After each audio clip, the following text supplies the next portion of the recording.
Hello guys, আজকের ওয়েদারটা অনেক সুন্দর। তো তোয়া জোয়া খুবই ইন্টারেস্টিং এই বৃষ্টিতে। বন্ধুরা আমরা ওরা এই ছাদে একটু ভিজবে, ওদের ছোট ছোট গাছগুলো ওরা দেখবে। এই ফুলগুলো ভিজে যাচ্ছে। এই যে হ্যাঁ, এগুলো তো ভিজার জন্যই রাখছে এখানে। কি সুন্দর। হ্যাঁ, এই কালকে শুধু এই ফুলটা ছিল, আর আজকে আমরা এসে দেখলাম যে দুইটা ফুল হয়েছে। আর হচ্ছে এটার নাম আমরা জানি না, এটা খুবই ইন্টারেস্টিং। এটা আসলে আমাদের গাছ না, এটা আরেকজনের।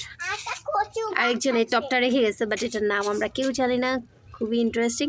আর মনে হয় যে এগুলো হচ্ছে ওই বনে জঙ্গলে আর কি, আমরা গ্রামের মা চাচিদের কাছ থেকে শুনি।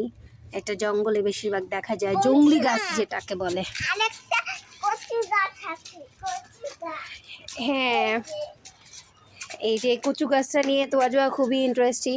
এটা বিশেষ করে তোয়ার খুব পছন্দের, তাই না তোয়া? হ্যাঁ, এটা দিয়ে আমি গরম গরম ভাত খেতে চাই।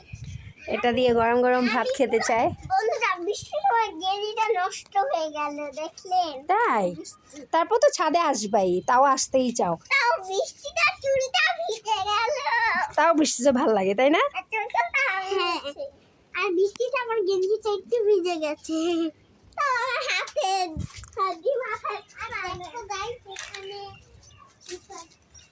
মিষ্টি আলু হয়েছে আর সাথে অ্যালোভেরা। কত সুন্দর দুটো গাছ হয়েছে।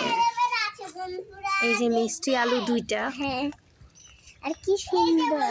আমাদের গাছগুলো একদমই নিউ, আমরা বেশি দিন হয় না এগুলো লাগিয়েছি। তো যাই হোক, আজকের ওয়েদারটা খুবই সুন্দর। তোয়া জোয়া হচ্ছে ওয়েদারের প্রতি ক্রাশ খেয়েছে। ওরা এই ওয়েদারে বাসা থেকে না বের হলে ওদের ভালো লাগছে না, তাই আমরা হালকা একটু ভিজলাম বৃষ্টিতে। বলো, কি বলবা বলো?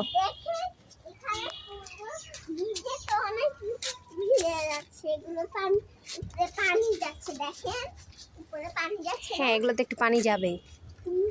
তো চলো, আমরা অনেক বেশি ভিজে যাচ্ছি, এখন আমরা চলে যাই। সো সবাইকে বাই বাই দিয়ে দাও। Bye bye, take care always everyone. কালো একটা হোয়াইট আছে।